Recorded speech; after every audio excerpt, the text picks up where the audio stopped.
देखें, ये बड़ा अफसोसनाक वाक़या है। जनाब बिलावल भुट्टो जरदारी साहब के अपने घर, अपने हल्के इंतखाब नौडेरों में हिंदू पर हमला हो जाता है और दिन दिहाड़े वो कत्ल हो जाता है। लाड़काना में हिंदू पर हमला होता है, मंदिर जलाया जाता है, घोटकी में हिंदू पर हमला होता है, अभी डॉक्टर किरपाल पर हमला हुआ।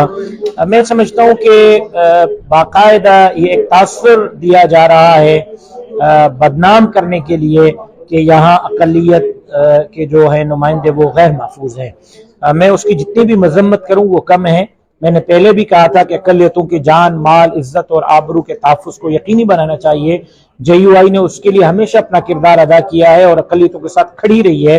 अब भी आज के इस जरगे में हमने डॉक्टर किरपाल पर होने वाले हमले की भी मजम्मत की है और प्रिया कुमारी के बाजियाबी का भी मुतालबा किया है और हुकूमत से ये मुतालबा किया है कि वो अक़लियतों के जान, माल, इज्जत और आबरू के तहफ़्फ़ुज़ को यकीनी बनाए। यकीनन अक़लियतों का तहफ़्फ़ुज़ जो है वो ज़रूरी है। दिन ब दिन जो है अक़लियत यहाँ खुद को गैर महफूज तस्वर कर रहे हैं, जो एक अच्छा अमल नहीं है। हिंदू बिरादरी सिंध में मायूस हो चुकी है, तो आप क्या पैगाम देंगे? मैं उनको कहूँगा कि वो मायूस न हो। हालात का मुकाबला जवान मर्द करते हैं। वो सिंध के हलाली फर्जंद हैं, इस धरती से उन्होंने जन्म लिया है और वो उसी तरह इस धरती के मालिक हैं जिस तरह बाकी कोई मालिक है।